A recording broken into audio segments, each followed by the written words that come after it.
I'm Avery Bennett, 32, CEO of a finance/tech firm. It was a Tuesday. The final interview slot for a senior HR role. I wasn't scheduled to be in the room. But I checked the candidate's name one last time, Sabrina Bennett. My little sister. The one they always preferred. I adjusted my suit jacket. This wasn't about the job. This was about 8 Christmases spent alone because I was awkward in front of her future in-laws. I walked in, and the silence that hit Sabrina was immediate, crushing. Now that I was the one holding the power, what was the first, perfectly neutral question I asked her that immediately shattered her composure? I grew up knowing 2 things. I was Avery, the quiet, focused one, and she was Sabrina, the center of the Bennett universe. Every school play, every family photo, every Christmas gift, it all orbited her. I was the supporting character in a script I didn't write. That constant exclusion didn't break me, it built me. Their love was a spotlight always pointing at her, so I decided to build my own stage, far away from their shadow. My drive for independence wasn't a choice, it was survival. Survival meant success. But how did I turn years of being the awkward child into the focused ambition that eventually led me to the CEO seat? And what was the specific turning point where I consciously chose career over family? They called me awkward because I didn't fit their mold of domestic simplicity. They wanted a traditional daughter. I became a tech CEO. My success, this entire floor, the view from this corner office, it was all built on the energy they thought they'd crushed. It's the ultimate proof. I didn't need their spotlight, I built my own sun. But the scars of 8 silent Christmases remain. It taught me to always maintain leverage. Now, as Sabrina sat in the conference room, unknowingly requesting entry into my world, I wasn't feeling anger. I was feeling the focused clarity of a strategist who finally controlled the board. The board was set, and the pieces were in play. But before the professional confrontation began, what was the definitive, final exclusion that snapped my last tie to my parents, pushing me from resignation to active retaliation?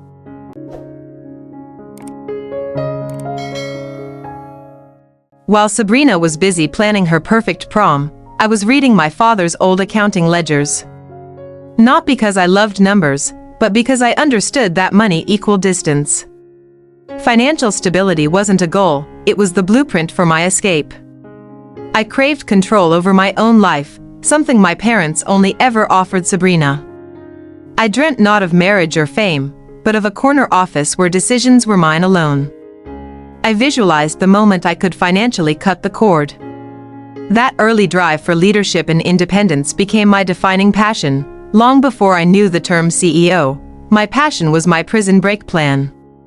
But how exactly did my parents react to my burgeoning ambition, and what cruel, dismissive remark did my mother make that only hardened my resolve to succeed on my own terms? Every dinner was an audition for Sabrina, but a lecture for me.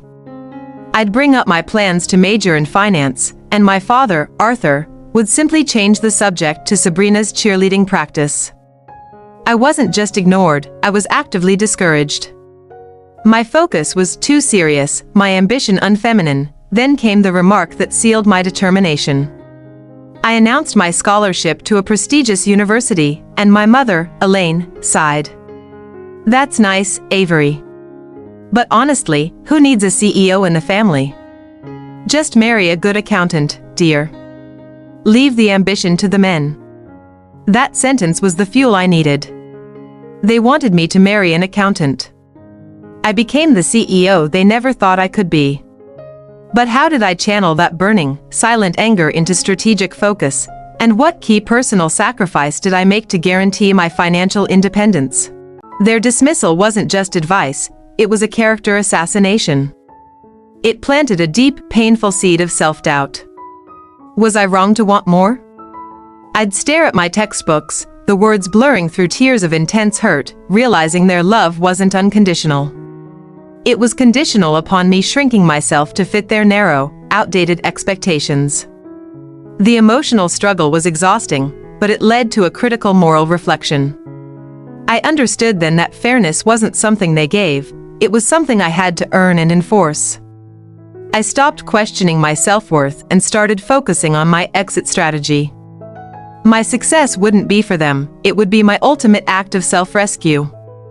Self-rescue became my sole focus. I was determined to earn my way out, but what immense personal sacrifice did I make during my college years to accelerate my financial independence, and how did that sacrifice directly enable my CEO future? I worked 3 jobs during college, not for spending money, but to stockpile seed capital. While Sabrina was getting a new car for her birthday, I was calculating how many late nights serving coffee equaled 1 semester of tuition. My exhaustion was constant, but it was my exhaustion. Every dollar earned was a brick in the wall separating me from their control. I graduated a year early by cramming credits. That wasn't just an academic achievement, it was a year of freedom purchased in advance. I bypassed the conventional entry-level path, using my finance capital and tech expertise to secure high-risk, high-reward internships. I ignored their biased opinion and worked tirelessly to excel professionally. The gap between us widened every year. But how did my parents react when I finally achieved my first major, undeniable success, a feat that proved their dismissal was wrong? And how did they immediately try to leverage it for Sabrina's benefit? I landed my first big job at a respected firm. My achievement. Yet, the congratulatory call from Mom wasn't about me. It was about how sweet it would be if I could get Sabrina an interview there too. The victory was immediately stolen, diluted, and reframed around my sister's needs. I experienced a deep sense of despair. Even success didn't stop the comparison. I realized that in their eyes, my value was only ever transactional, a tool to lift Sabrina. It caused immense emotional weariness. That night, I questioned everything. Was I truly building my own life, or just a better resource for them to exploit? That toxic transactional nature of their love forced me to see the cold, hard truth. But how did I resolve that internal conflict? And what definitive value did I decide was more important than their approval? I stared at the ceiling and had to be honest. The core value I wanted wasn't their acceptance, it was authentic self-respect. I realized the only way to win was to detach my self-worth entirely from their opinions and their drama. I stopped craving their approval and started defining my own finish line. The next morning, the desperation was gone. All that remained was cold, hard focus. I was going to be successful, not to prove them wrong, but to prove myself right. My self-respect was secured, but the final, public betrayal was yet to come. What was the last, most painful Christmas exclusion they enforced, and how did that final humiliation perfectly set the stage for my ultimate, silent revenge in the boardroom?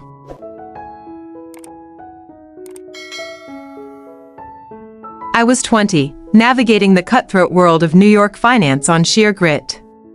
I expected criticism, I was prepared for bias. Instead, I met David Chen, an executive director who saw my potential, not my perceived awkwardness. He didn't care about my family, he cared that I could code faster and analyze trends better than anyone else. David offered the validation my parents never could. He didn't just praise my work ethic, he actively challenged my internal narrative of self-doubt. He was the first person who genuinely seemed confused when I mentioned my family prioritizing domestic goals over my career. He made me realize that they were the outliers, not me. Our relationship wasn't just mentorship. It was strategic nurturing. David taught me how to operate with confidence and authority, essential skills I missed learning in a home focused on compliance. He showed me how to use my quiet, focused nature as an advantage, turning perceived awkwardness into intellectual power. David and his wife, Sarah, became my chosen family. They celebrated my minor wins and pushed me through major setbacks. They replaced the hollow center of my life with a solid foundation of respect and genuine support. This stability was the true launchpad for my CEO ambition. With David's guidance, I had the tools to succeed. But what was the definitive, final exclusion, the one that occurred right before the interview, that finally made me discard my last shred of loyalty to my parents and embrace the path of strategic revenge? Trust isn't given easily when you've been raised on manipulation. But David was different. Over countless working lunches, I slowly opened up about the emotional toll of being the other daughter, the one excluded from major milestones, like Christmas. Sharing the depth of that emotional isolation felt like shedding a heavy armor. David didn't encourage revenge, but he encouraged justice. He emphasized making moral choices, focusing on my ethics rather than reacting to their lack of ethics. He helped me see my ambition wasn't a flaw, but a survival mechanism that needed to be guided ethically. The goal was self-respect, not their downfall. This mentorship strengthened my resolve. I decided I wouldn't seek external conflict. I would simply be so overwhelmingly successful that their narrative of me being the awkward failure would be rendered ludicrous. I stopped worrying about family approval and focused entirely on the career path to freedom. With my moral compass set, the path to the CEO suite was clear. But what was the final, most devastating Christmas exclusion that year, and how did my mother use that final rejection to pave the way for Sabrina's biggest life milestone, unwittingly creating the perfect storm for my boardroom revenge? The hardest habit to break was the need to justify myself to them. David helped me recognize that my family thrived on my reaction. When I contemplated a dramatic confrontation, he asked, "Will that serve your growth, or their drama?" I realized that confronting them emotionally was giving them exactly what they wanted: control over my peace. I decided my retaliation wouldn't be loud, it would be definitive. It would be my life, perfectly optimized for success and detachment. I shifted from seeking revenge to enforcing boundaries. I didn't need to burn their house down, I just needed to ensure they couldn't find mine. My success was the weapon, my silence was the trigger. This shift was my moral victory. I wasn't defined by their bias anymore. I was defined by my integrity and my ability to build a world where I was the decision maker. My autonomy became non-negotiable, preparing me for the ultimate confrontation to come. Just as I perfected my silent exit, a massive opportunity landed on my desk, one that required me to personally interact with the very family dynamic I was trying to escape. What was that unexpected opportunity, and why did it involve Sabrina's finance? Being CEO wasn't about the title, it was the ultimate insurance policy. If I led the company, my decisions, my life, would be entirely shielded from external influence. I spent 3 years meticulously plotting my ascent, sacrificing weekends, social life, and any semblance of family contact. It was a cold, hard calculation. Professional dominance equaled personal freedom. I ensured every step of my career was traceable back to my own merit, not a lucky connection or a family favor.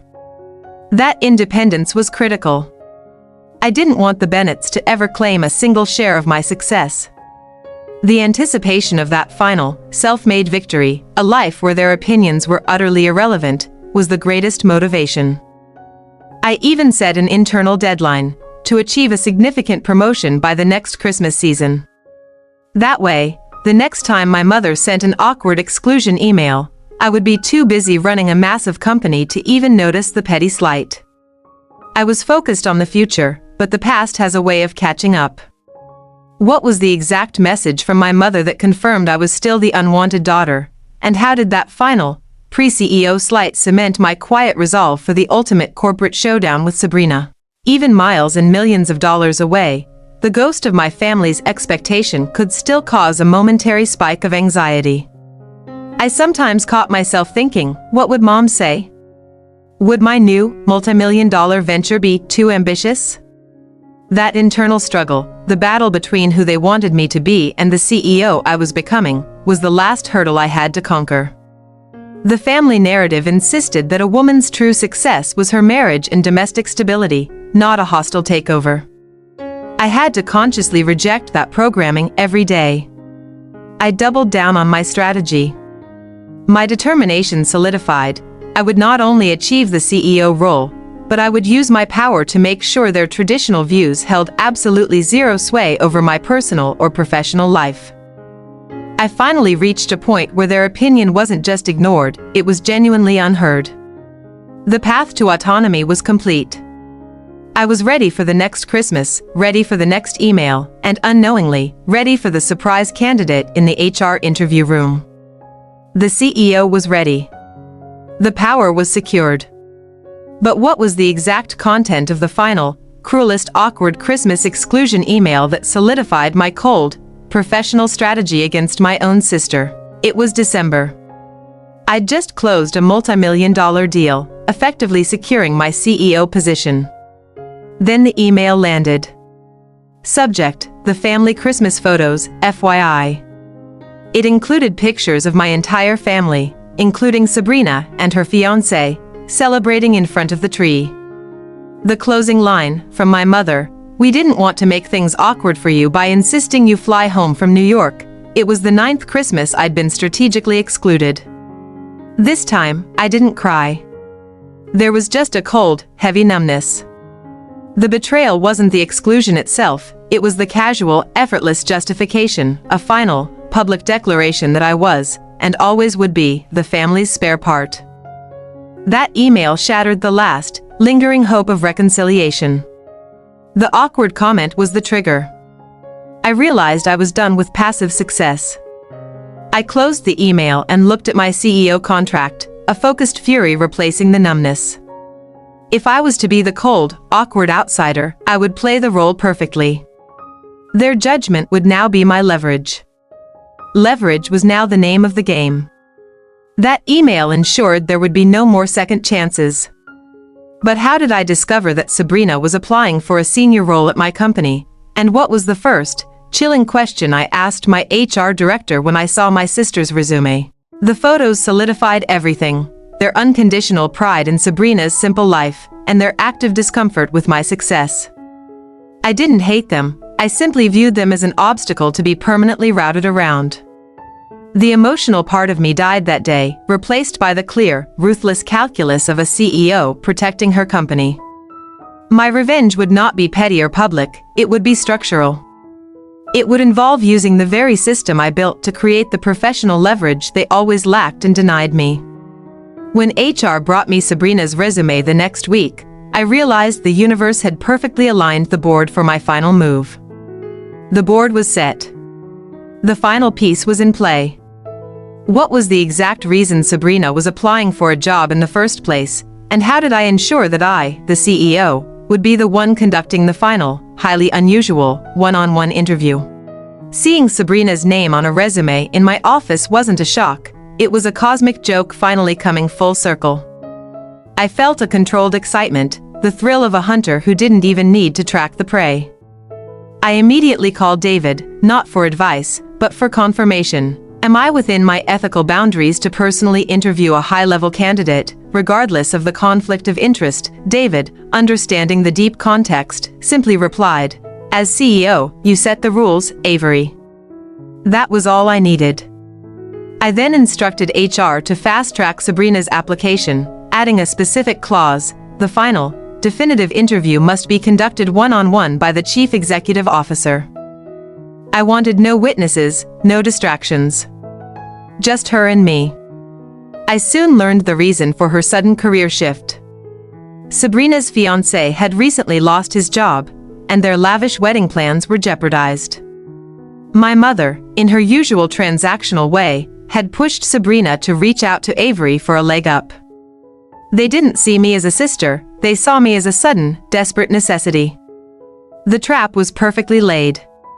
The interview room became my final stage. I had the power, the focus, and the perfect moment for professional justice. But what was the one question I posed to Sabrina? The same question my mother once asked me, that immediately wiped the smug smile off her face and signaled the start of my calculated revenge. I stared at Sabrina's resume.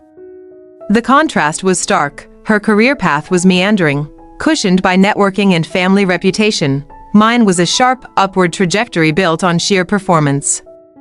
Her application was the epitome of entitlement, relying on proximity to power, which, ironically, was now my power. I wasn't interviewing a sister, I was evaluating a risk. My plan was to administer the fairest, most rigorous interview possible.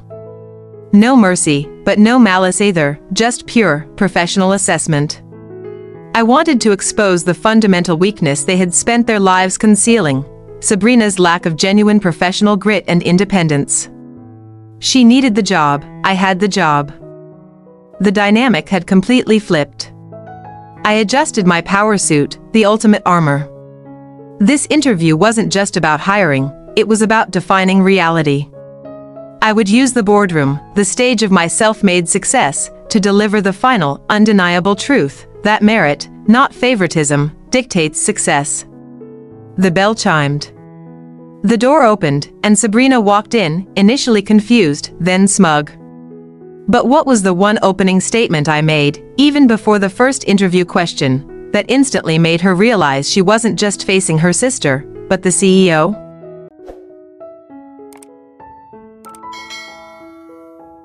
I was waiting in the boardroom, watching the clock tick down. I had rehearsed this moment for years, not the questions, but the delivery. This wasn't about professional cruelty, it was about professional courtesy, delivered with surgical precision.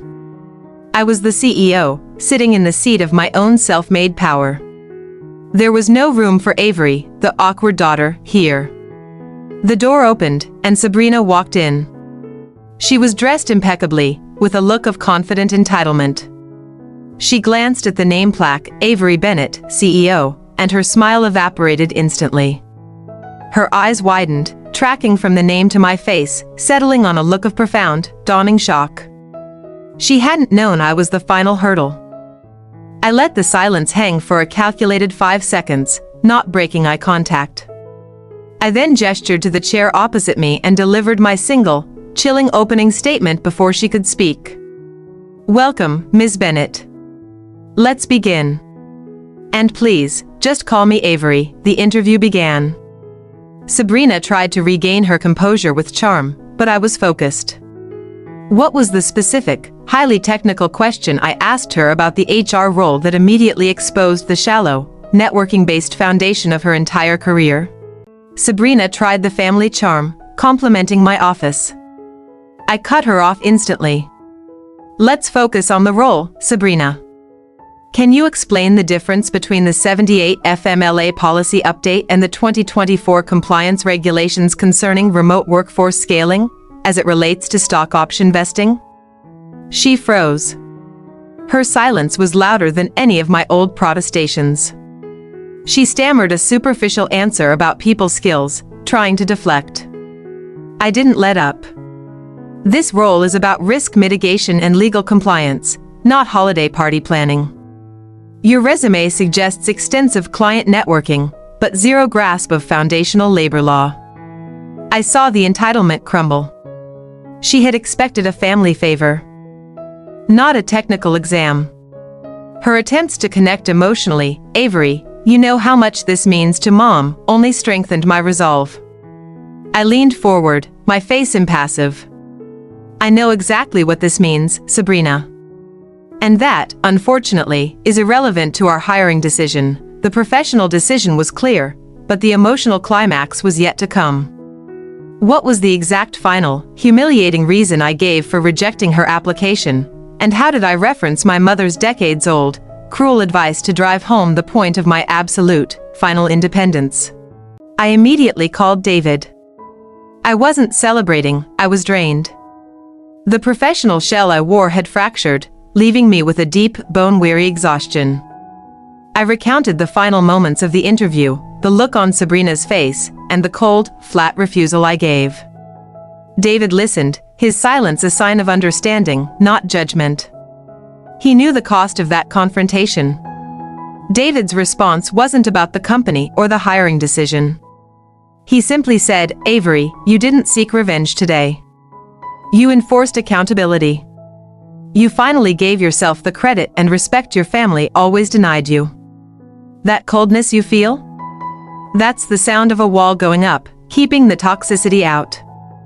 That external validation gave me more peace than the CEO title ever could. I realized David and Sarah represented a complete rewriting of my definition of family, one based on mutual respect and earned support, not blood and conditional love. The professional victory was satisfying, But the personal victory was the moment I finally stopped seeking approval from the people who were never going to give it. The bitterness was replaced by a quiet sense of finality. I was the CEO. I was independent. My revenge wasn't firing Sabrina. My revenge was simply living the life they told me I couldn't have. Without them, the family may have lost a daughter, but I gained a life. The true final question is, how did my parents react when Sabrina returned home and was forced to deliver the news, and what final, cold truth did they realize about the nature of my independence? David and Sarah took me out to celebrate my official CEO title. The toast wasn't to the revenue or the power, it was to freedom. Holding that glass, looking at the two people who genuinely championed my true self, I felt a deep serenity. The success tasted better because it was untainted by family obligation or external validation. We talked about the interview. Sarah noted, "You didn't punish her, Avery. You upheld the standard you sacrificed everything to meet." That was the key. My victory wasn't about her failure, it was about the confirmation of my own worth. I was celebrating the CEO, the architect of my own destiny, finally free from the shadow of the other daughter. The celebration was earned, but the family drama wasn't over. How did my mother react when she realized I hadn't just not hired Sabrina, but that I, the CEO, had personally dismantled her daughter's entitlement in the boardroom? Sabrina returned home, not with a job offer, but with a devastated ego. She couldn't hide the truth. My mother initially refused to believe it. Avery would never risk her family reputation. She just needed a good word from us. When Sabrina tearfully confessed I had personally conducted the interview and humiliated her on technical grounds, the confusion turned to fierce denial. Sabrina, in her anger, revealed the full scope, my CEO title, the salary, the absolute power I wielded. This wasn't just a rejection, it was an active betrayal of the family script. They had always controlled me through economic dependency. Now, I was economically supreme. My father finally spoke, not in defense, but with pure fear. "She's untouchable. She has nothing to lose." Driven by desperation, my mother sent the last, most manipulative text before I went dark. "Avery, your father is ill. He needs you to come home and talk about Sabrina's future. Family comes first." It was the ultimate transactional move. I saw the text notification flash once, then dismissed it permanently. No reply. Just silence. The phone was silent. The relationship was over. But how did I ensure my silence was more powerful than any confrontation? And what did I realize was the true, final meaning of my independence, far beyond any revenge? I knew the chaos that email caused back home, but it didn't touch me. The beauty of absolute professional dominance is that their emotional leverage completely disappears. Their anger, their confusion, their desperate attempts to call, it was all noise I was finally immune to. They were screaming from a distance, and I was simply too far away to hear. My father's fear, "She's untouchable," was the most accurate summary of my life. That's what I had worked for, not to punish them, but to make myself truly untouchable by their manipulation. The moment they realized their emotional currency was worthless to me, they lost. My power wasn't the CEO title, it was my capacity for detachment. I looked out at the city, the only witness to my real journey. The revenge was complete, but it wasn't a feeling of triumph. It was peace. The noise of the past was silenced by the loud, undeniable reality of my present. I was finally, truly free. The chapter was closed. The silence settled. The CEO was free. But what became of Sabrina and her family after their humiliation?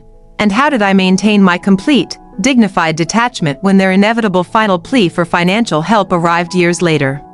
I imagine the scene, the furious calls, the texts filling my voicemail with frantic, angry demands. They were attempting to apply pressure to a system that no longer existed.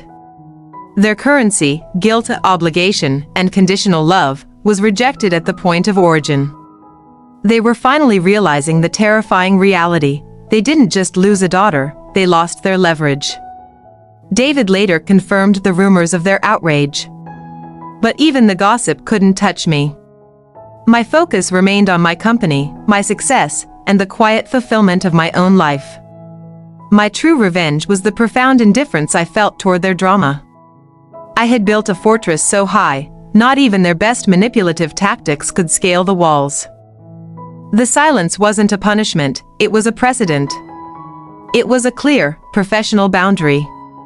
I taught them the ultimate lesson. They couldn't control what they couldn't reach, and I had ensured I was now entirely out of reach. That final act of disconnection was the true climax, securing my ultimate, permanent peace. The peace was mine. The leverage was gone. But years later, when the inevitable email arrived, a simple subject line begging for financial help, what was the professional, one-sentence reply I had my assistant send, and what did it reveal about the absolute, final closure of the Bennett family chapter?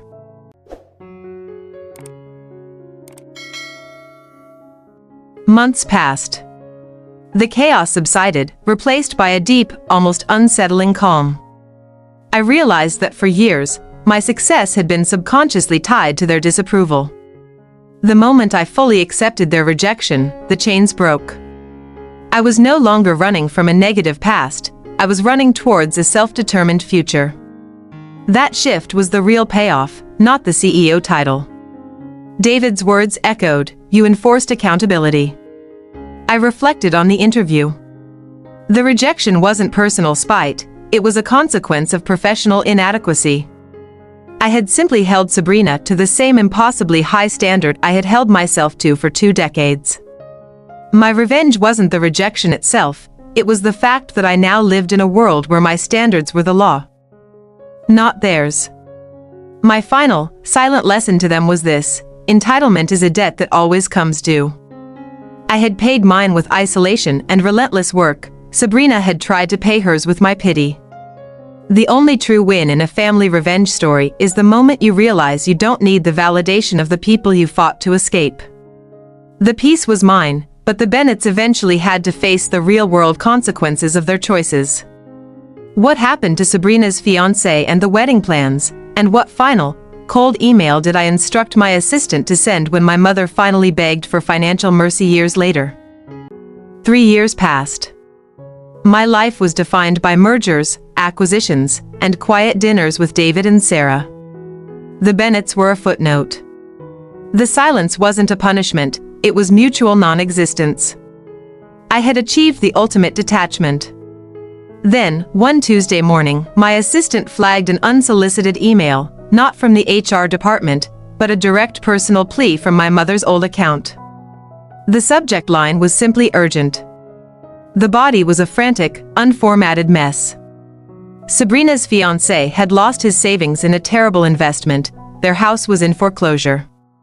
They needed $50,000 immediately to stop the bank. The transactional line, however, was still there: "Avery, you owe us this." Family helps family. I didn't feel triumph, only a cold recognition of cause and effect. Their lifestyle, built on entitlement and lack of accountability, had finally collapsed. I turned to my assistant. "Draft a reply to this address. Use the company letterhead. 1 sentence only. And then block the sender immediately. This wasn't about money. This was the final boundary. They had used my name for decades. Now my name would be used to deliver the final word on our relationship, a word that was purely professional, unemotional, and irrefutable. The stage was set for the final, brutal, professional closing statement. What was the exact, cold, 1-sentence reply I had my assistant send? And what did it truly confirm about the death of my family relationship? I dictated the reply to my assistant, ensuring the tone was strictly transactional, stripped of any familial warmth. It needed to be legally sound and emotionally barren. It wasn't my voice speaking, it was the voice of the corporation. The ultimate goal was to demonstrate that the personal relationship, their claim to me, was permanently severed, replaced by a cold, formal barrier. I watched as my assistant typed the single sentence, using the formal, legal language we reserved for rejected vendor contracts. It was the purest form of professional revenge. The sentence had to be perfect, echoing their own transactional coldness back at them, but delivered with overwhelming corporate power. This was my mother's ultimate realization: I was truly gone. The chosen sentence was brutal in its simplicity. It stated, "The CEO's private funds are not allocated for non-corporate, unsolicited investment bailouts. This is a policy decision." The email was sent. The block was executed. The door slammed shut without a sound.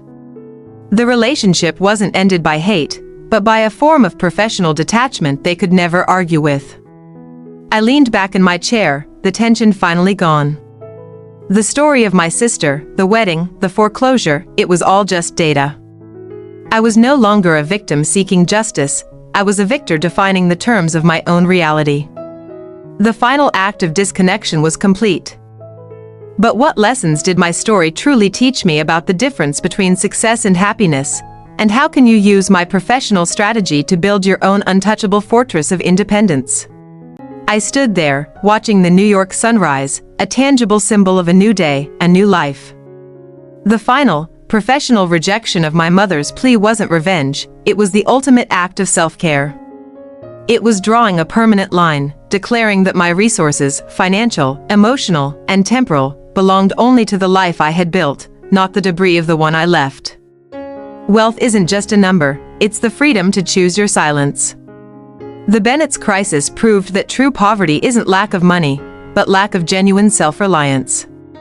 They had outsourced their well-being to expectation and favoritism, and when those failed, they crumbled. I had outsourced mine to hard work and merit. And that foundation was unshakable. My greatest revelation was this: my life wasn't a revenge story, it was an escape story. The ultimate victory wasn't seeing Sabrina fail, but seeing myself thrive. It was realizing that the little girl who was constantly told she was too much was actually exactly the right amount. My ambition wasn't a flaw, it was my superpower. This final, absolute separation was the defining moment of my independence. I closed the chapter not with a dramatic flourish, but with a silent, sovereign click of the mouse. I am Avery Bennett, CEO. I am the architect of my own boundaries. I am truly home. Now, I want to hear from you. What boundaries are you struggling to set?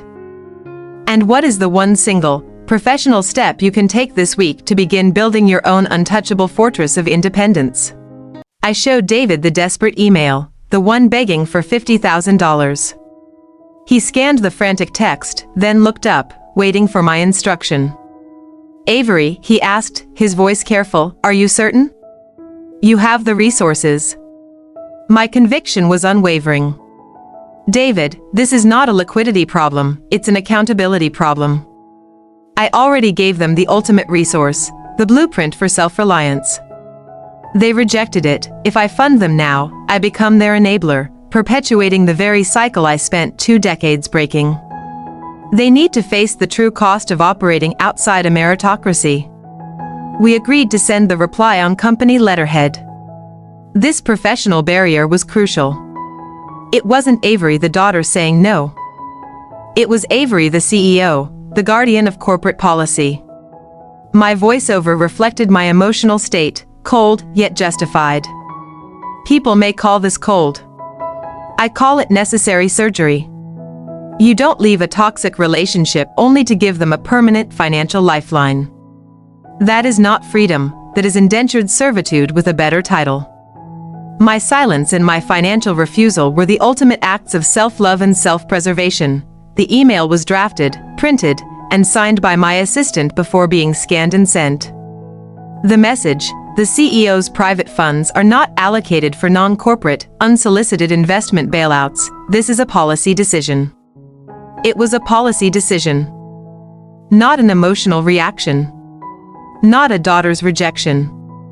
Just a CEO upholding the rules of the world they never wanted me to be a part of. The family tried one last time, calling the corporate line, claiming an emergency.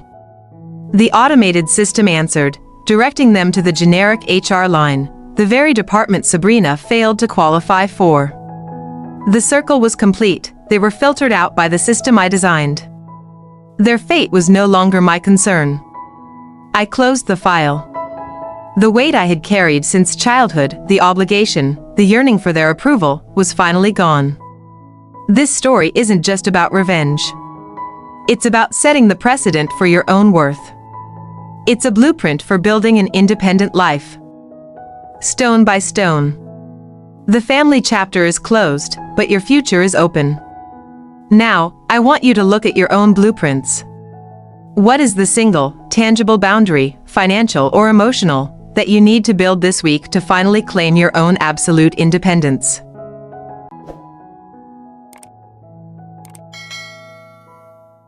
The one-sentence reply landed like a corporate torpedo. It wasn't hate mail, it was proof of my institutional absence.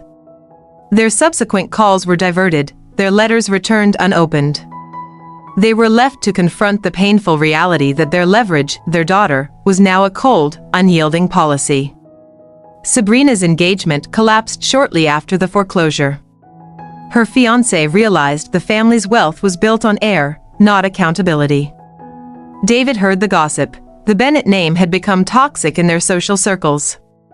The golden daughter image was tarnished by the financial reality I refused to soften.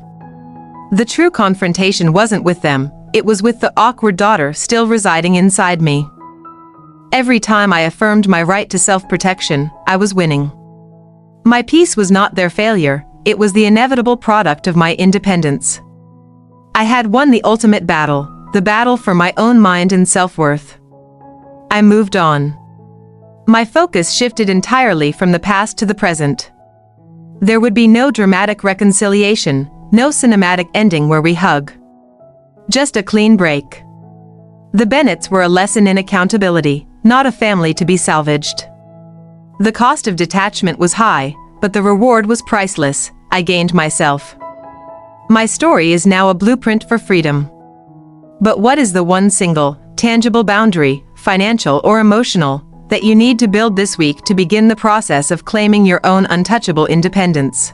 While their world was collapsing, mine was expanding. I was on the cover of Forbes. The irony wasn't lost on me. The daughter they exiled for being too ambitious was now the one they couldn't reach, even in the media. I didn't seek this public contrast, but it served as the ultimate proof. Success is the best filter for toxicity. The biggest revelation was that the moment I stopped viewing my family as my destination, I started viewing them as a cautionary tale. My mother's cruelty wasn't a punishment, it was a bizarre catalyst that forced me to develop the resilience needed to survive in the real corporate world. I owe my competitive edge not to love, but to calculated neglect. This blueprint I created, the financial independence, the professional boundaries, the absolute silence, is the only true path to freedom from a toxic system. Never apologize for setting high standards, and never lower your standards for people who refuse to rise to meet them. That is the lesson the Bennetts paid the ultimate price to teach me. So, look around your life. Who is relying on your guilt to keep you small?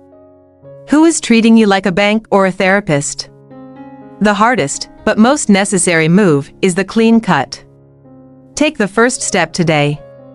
Claim your worth. Claim your silence. Claim your fortress. The truth is, your own revenge story ends not with a victory over them, but with a victory over your need for them. What is the one small step you can take right now to redefine success on your terms, and not the terms set by the people who tried to hold you back? 2 years after the silence began, I spent Christmas Eve not with blood relatives, but with David and Sarah. Their home was warm, filled with laughter and mutual respect, the kind of unconditional acceptance I had never known. That night, I realized that family is not defined by DNA, but by the people who celebrate your truth and fight for your boundaries. David raised his glass. To Avery. You built your success brick by brick, not on borrowed privilege. You have proven that self-reliance is the greatest inheritance. Sarah added, and to boundaries. They are the walls that protect your peace. Their affirmation was everything my parents' conditional approval was not: genuine, earned, and completely free of expectation.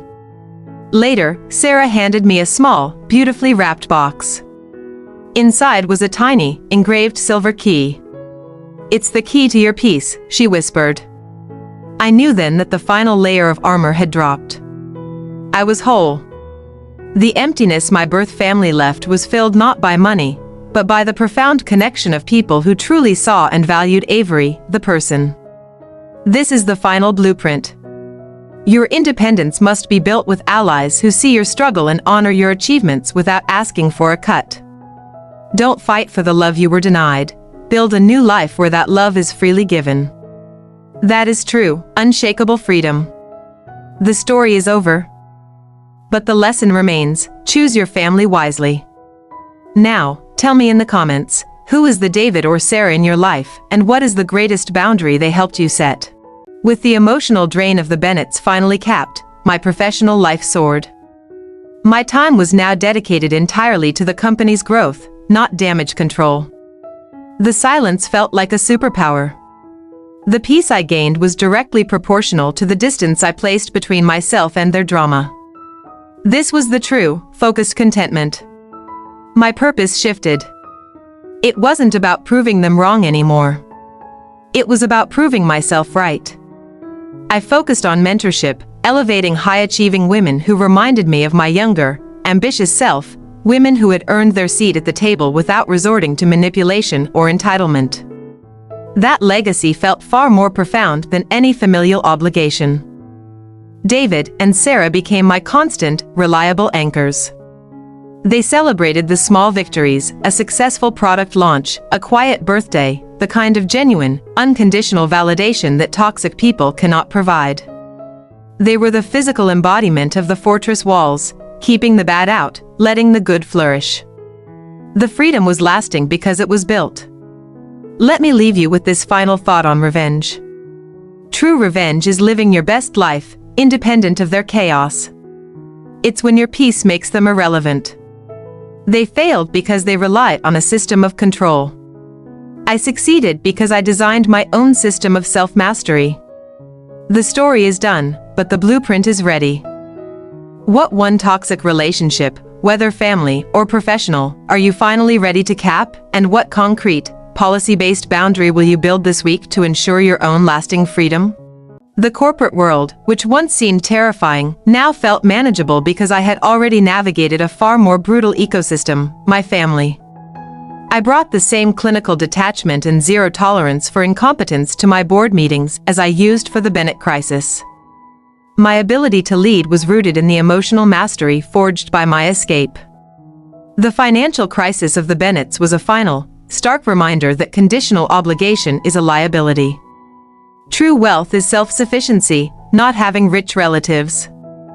I had learned to treat my emotional energy like a precious resource, refusing to invest it in ventures that yielded zero returns, whether those ventures were family or bad business deals. The professional voice I used to reject my mother was the voice I should have used my entire life. It's the voice of someone who sets boundaries without guilt. That power, the power to say this is a policy decision, is the greatest gift I gave myself. It transformed me from a traumatized daughter into an autonomous CEO. So, let this be your final takeaway: build your life on merit, not emotion. Treat your boundaries like corporate policy. Because when the chaos comes, the only thing that will save you is the fortress you built, not the family you were born into. The blueprint is complete. But the real work is yours. What is the one toxic policy you need to institute in your own life today to ensure that your success is truly untouchable? The relationship didn't just end, it petrified. It became a museum exhibit of a past life. The Bennetts tried one final, desperate reach, a certified letter claiming misunderstanding. I signed for it, but David handled the contents. My immediate, professional response: notify legal. Any further contact is harassment. The shift was now absolute. Walking through the quiet gallery, I felt a deep, cleansing serenity. My mind wasn't clouded by their drama, it was free to appreciate the art, the moment, the peace. That freedom is the ultimate revenge. I had created enough mental and physical distance that their attempts to pull me back felt small and pathetic, like echoes from a distant, forgotten room. David, seeing my peace, simply placed a hand on my shoulder. No words were needed. This connection, built on mutual respect, honesty, and shared success, was my true family. The Bennett name was merely a biographical detail, a source of resilience, but no longer a source of identity or pain. I had successfully redefined the term next of kin. The policy here is clear: after you cut the toxic root, you must install a legal, professional firewall. This is non-negotiable. Don't leave room for loopholes, emotional manipulation, or misunderstanding. Treat contact from toxic people as a legal risk, not a personal appeal. The final firewall is installed. But what legal or professional policy can you implement today to turn emotional appeals from toxic people into mere administrative tasks? Looking down from my jet, the city seemed small, distant. Just like the Bennett crisis. The family attempts to reconnect finally ceased. My mother eventually stopped emailing the corporate address, realizing she was only talking to a lawyer. The relationship hadn't just shifted, it reached zero velocity, a permanent state of non-existence. The greatest gain was the emotional liberation.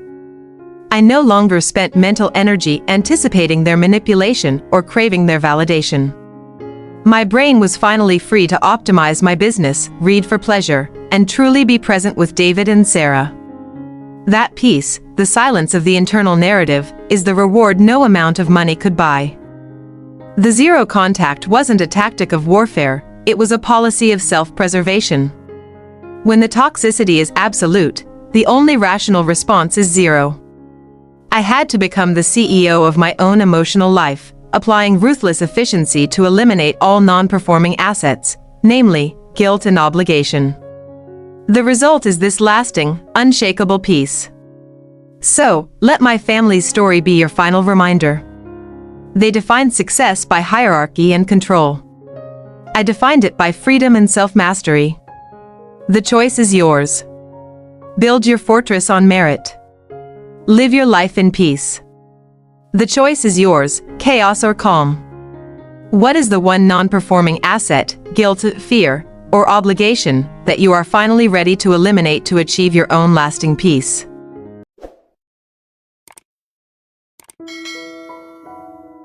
My story isn't just a tale of family revenge, it's a lesson in strategy. The Bennetts thought they controlled the narrative, but they just provided the catalyst for my liberation. Now, let's talk about the final, critical takeaways, the 5 blueprints you need to apply to your own life today. Lesson 1. Meritocracy over obligation. Build your fortress on merit, not on emotional IOUs. Your competence is your only true shield. Lesson 2. Emotional autonomy is wealth. Treat your emotional energy like capital. Refuse to invest it in relationships that consistently yield debt, guilt, or chaos. Zero returns means zero investment. Lesson 3. Boundaries as corporate policy. A boundary is not a request. It's a non-negotiable policy. Use professional, clinical language to communicate it. Don't leave room for emotional negotiation. This is the language of self-respect. Lesson 4. Your peace is the ultimate revenge. Success without peace is just gilded slavery. The moment you achieve inner calm, their ability to hurt you dies. Lesson 5. Choose your allies. Your found family, the people who celebrate your truth and fight for your boundaries, like David and Sarah, are your true inheritance. Surround yourself with anchors, not weights. My greatest victory wasn't my title, it was the ability to choose who sits at my table. This isn't just my story, it's your blueprint for escape. Stop seeking justice in the past, start building power in the present. You are the CEO of your own life. Act like it. Implement a policy today. Be ruthless in the defense of your peace. Tell me in the comments, which of these 5 policies, merit, autonomy, boundaries, peace, or allies, are you committing to implement today? And what is the first toxic relationship you will apply it to?